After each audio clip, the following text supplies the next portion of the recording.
You're welcome back to Breakfast Central. Former Sokoto State Governor Attahiru Bafarawa has come out swinging claims that forces are using notorious bandit leader Bello Turji against him in what he describes as a smear campaign to link him to terrorism sponsorship. Now, this follows a viral video in which Bello Turji, a wanted terrorist and bandit kingpin, accused Bafarawa and the former Zamfara governor of being the oxygen behind the worsening insecurity in the north. Bafarawa has denied ever knowing Turji, insisted there was no terrorism in Sokoto Zamfara when he left office in 2007. He's calling the allegations baseless and politically motivated. But this controversy raises deeper questions about the murky world of terrorism sponsorship, the credibility of peace deals with insurgents, and even foreign interest in Nigeria's security crisis.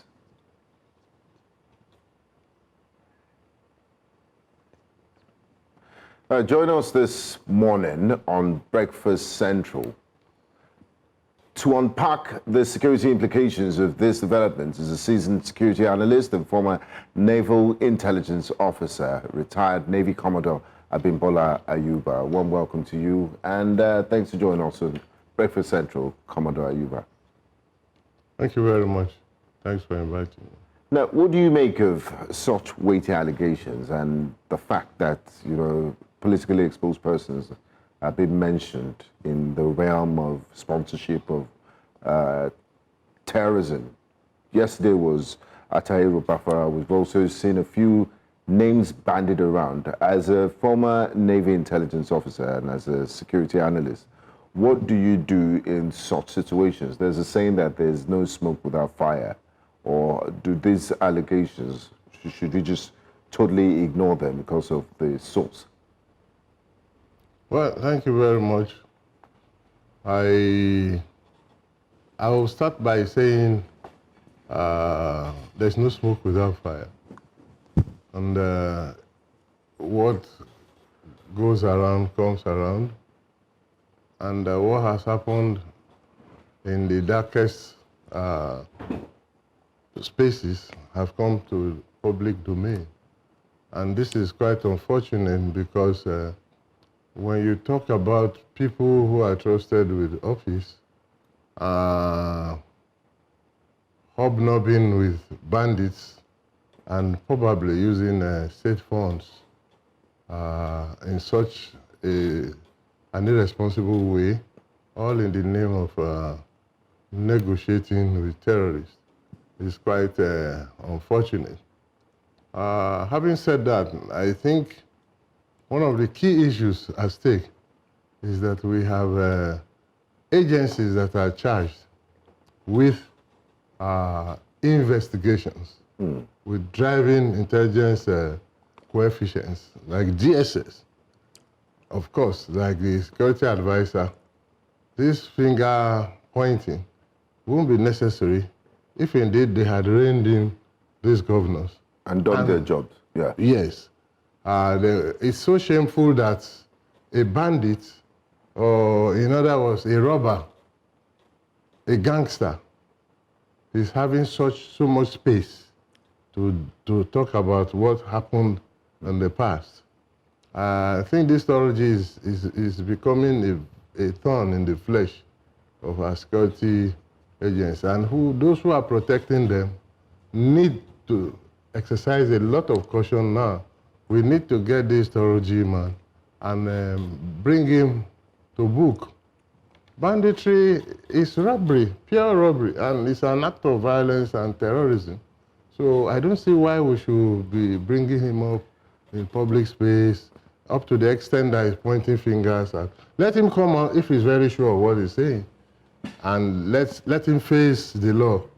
So it will be his word against the governors that have been fingered. You said that he should be arrested. Why would you say he hasn't yet been arrested? Is it because, one, they don't know where he is, or two, do you think he's hiding, or three, is it because we're still applying the non-kinetic approach to dealing with insecurity?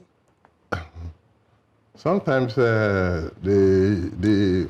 popular usage of the word kinetic and nomenclature, nomenclature, is quite interesting.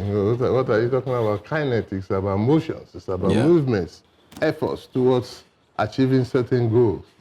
So the thing is, we have institutions that are charged with the responsibility of going underground if need be, if they have to dress or join the bandit groups to find out specifically where they are. These people are still within the ages of 32, 35. And I don't see most of these bandits or robbers, I like to call them, are up to 40 years old. They are mobile, and you know, they use the cross-border affinities of boundary communities as cover. So when you see them operate, they can be in Nigerian territory in the daytime, or at night they come over into Nigeria. They might be in Niger or Chad in the daytime. So it also speaks to the need for us to specifically target these individuals who are known to have committed a lot of atrocities against the people of Nigeria, Turji being one of them. Okay. It's not today that Nigeria started hearing of sponsors of terrorism. Are you in any way worried that even after intelligence was carried out by other countries, especially for Nigeria, we did hear the one of the UAE, we did hear that names were shared with the Nigerian intelligence, up until today, as we speak, we still do not have these names read out or these persons called out. Just last 2 weeks, the SSA to the president said they would soon name and shame these ones. But it's been over 4 years and counting, and nothing has still been done. How do you think this is helping the insecurity in Nigeria? Intelligence must be timely. It must be actionable and time-bound, like I said. If you are giving specific information and you don't use it, at the moment the information comes in, there's no more intelligence, because those people will find a way of evading the law. They can transfer funds in a jiffy, remove evidence, destroy evidence, and that could be a big challenge. Sometimes I pin it on lack of the political will to do the needful. And of course, I think that government is not doing enough to rein in those people. It doesn't cost you much. The intelligence provided by international sources are classified as A1, you know, very accurate information. And when you pick up these people, how long does it take to run a trial? With a lot of evidence available, you'll be able to charge them to court. Well, why sometimes I suspect that these things happen, I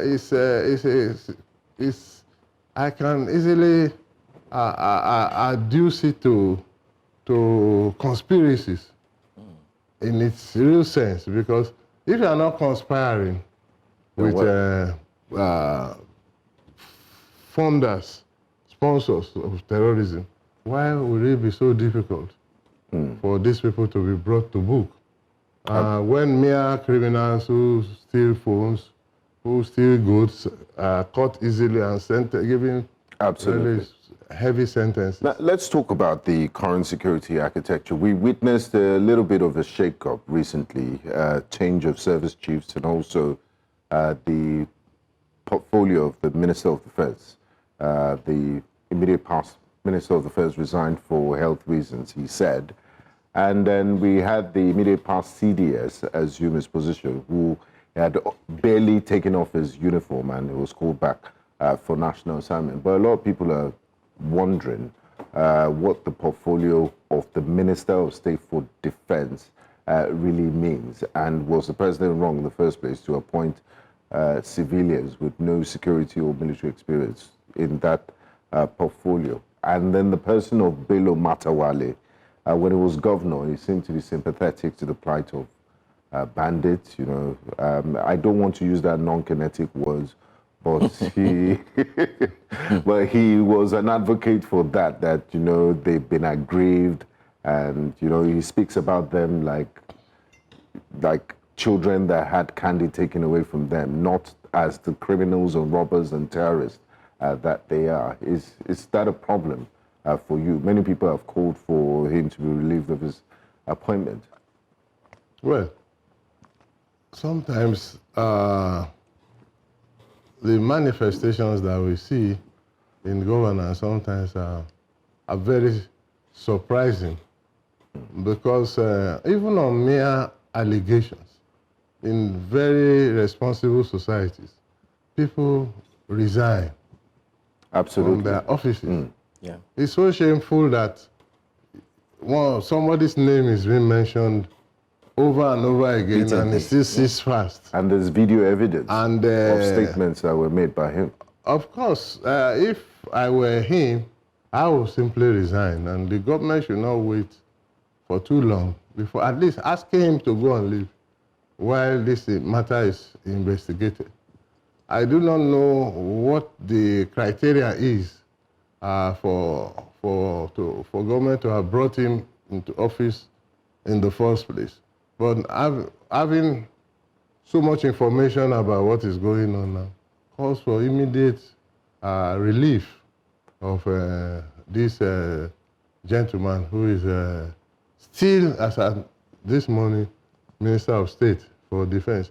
As for the CDS, he's quite experienced. And, Former CDS, yes. Former CDS. Yeah, no, He's quite experienced, and you know, just for some reasons, there was need to change the service chiefs. And of course, you know that there was a lot of cries about Christian genocide in Nigeria. The U.S. investigates putting us on a country of Particular concern. And of course, the right thing to do, before there have also been concerns about why all the officers responsible for defense, most of them were of a particular religion.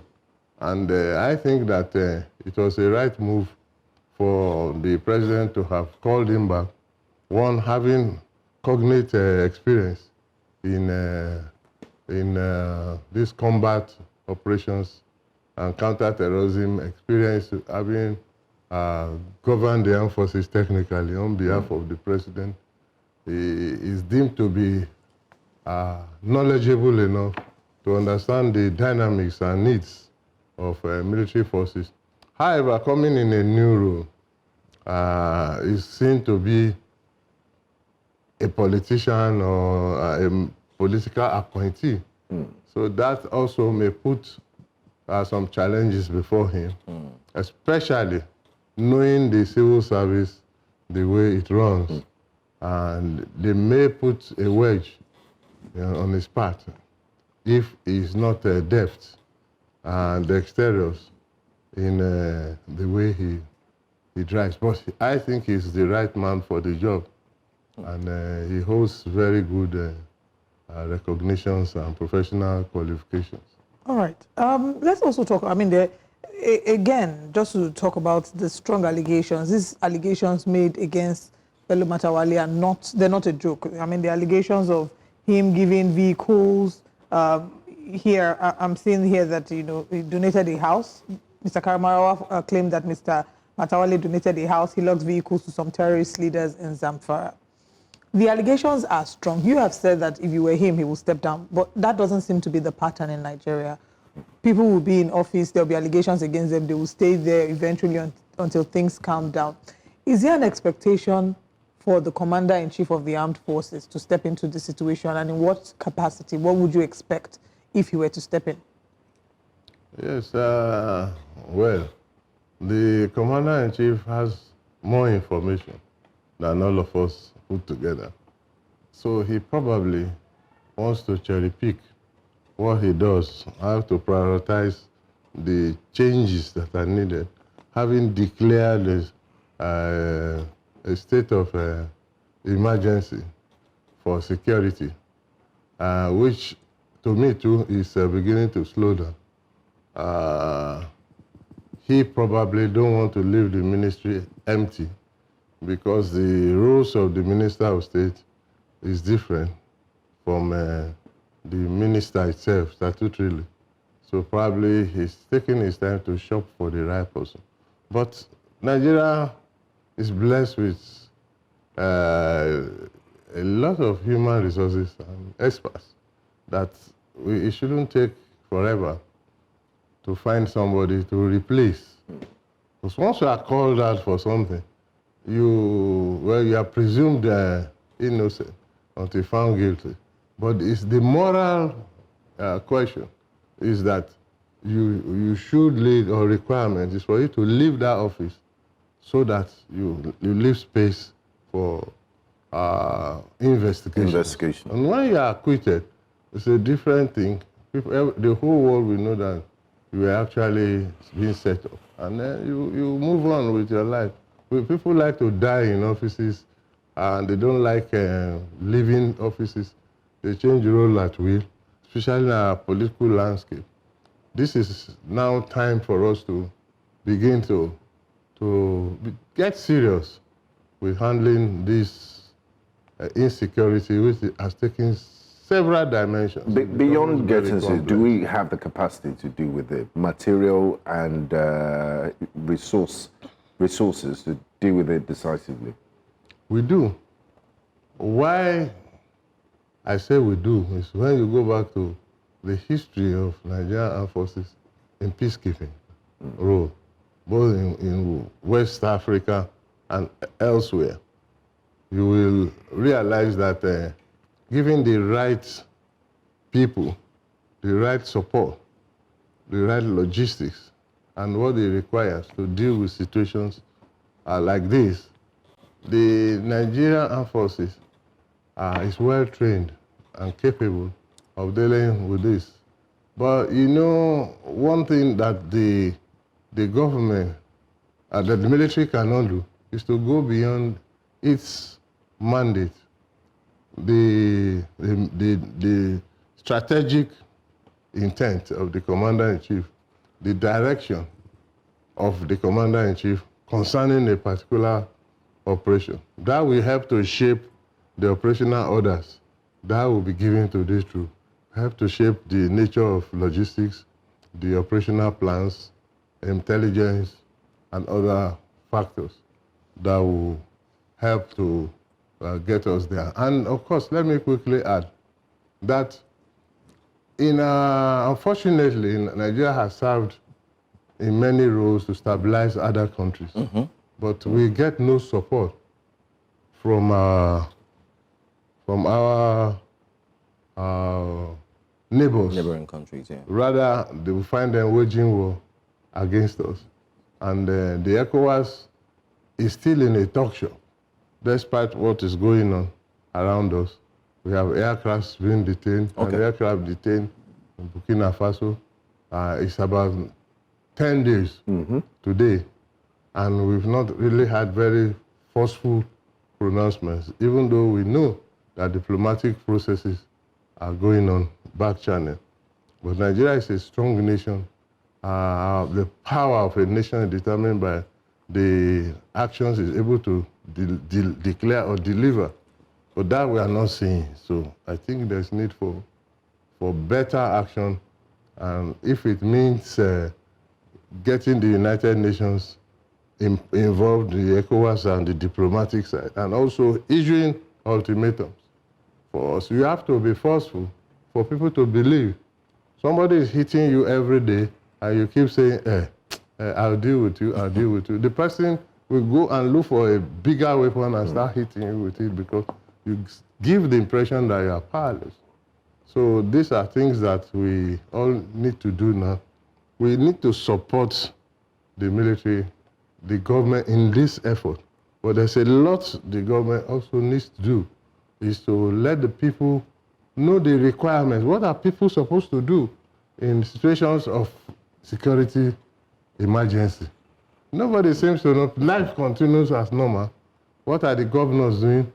Security emergencies, governors are jumping from one party to the other. In a situation of security emergency, I think it's unpatriotic. And these are the things that even so-called brigands, robbers. If I would use that word, I prefer the word than calling people nice names that Like makes them bandits. feel bandits. And Unknown gunmen.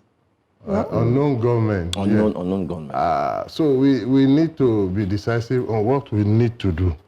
And it has to be decisive, it has to be timely, and it has to be well measured. When you show that we have capacity to deal with situations, even the so-called criminals or whatever dimensions they are, they will retract or surrender.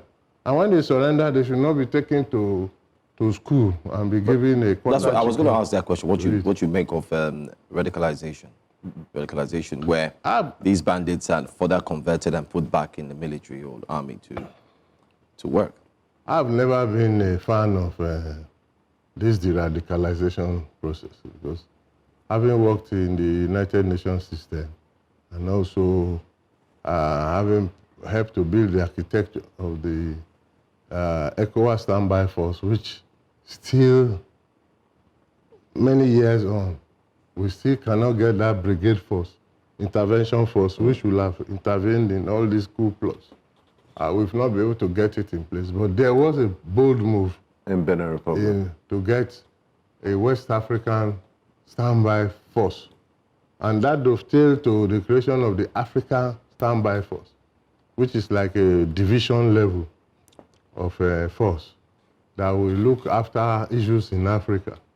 Most of the things that have happened today is because we go to sleep as soon as the pains, immediate pains, impact of some incidents appear to be wearing off.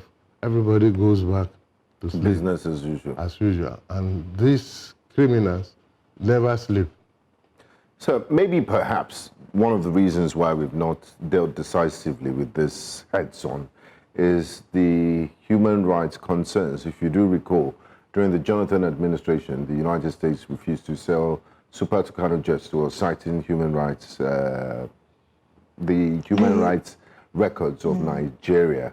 And even when these Super Tucanos were eventually sold to us, there are conditions attached to it. You can't use it in certain places. So maybe it's a delicate balancing act. How do we respect human rights and at the same time deal decisively with this criminality and terrorism in our country? Thank you very much. It's one of the reasons why these people choose to be named bandits. Because, you know, the dialogue was that you cannot use it against anyone except a terrorist. And it took a long time for even the National Assembly to call these people terrorists. But nowadays, they also have their own media effort. And they seem to be comfortable now being called bandits because that will preclude the usage of certain assets, yes. Yeah, certain assets, including the Tucanos. And the Tucanos are not forever the best. If you go and look at the capabilities of this, they are not 3 Tucanos or 5 Tucanos cannot do much. Our land space is quite big, and the theater of insurgencies, criminality keeps expanding by the day, and it's mobile. So you observe that if we do not sectorize the country, allow for immediate state policing actors to come in, community policing actors, involve the traditional rulers, all these efforts, all these forest rangers that are now being allowed to go into the forest. These are things that the government agency had refused to allow in the past, but now that they are being allowed, in what numbers, and how effective will be their operations. Because overall, we must begin to apply technology, use available technology to smoke out these terrorists. There is no way you use the appropriate technology using thermal devices that you will not see the thermal imagery of where there are heat waves, of where so many people are living. And you know that that space is not an approved community. So you should know that these people are within this range. If we fail to apply technology, we will also tend to slow down the aggregate effort that have been made. A lot have been done so far. We should, to an extent, commend the government and the military for taking action. But there are other policing actors that need to be emplaced in this fight against terrorism.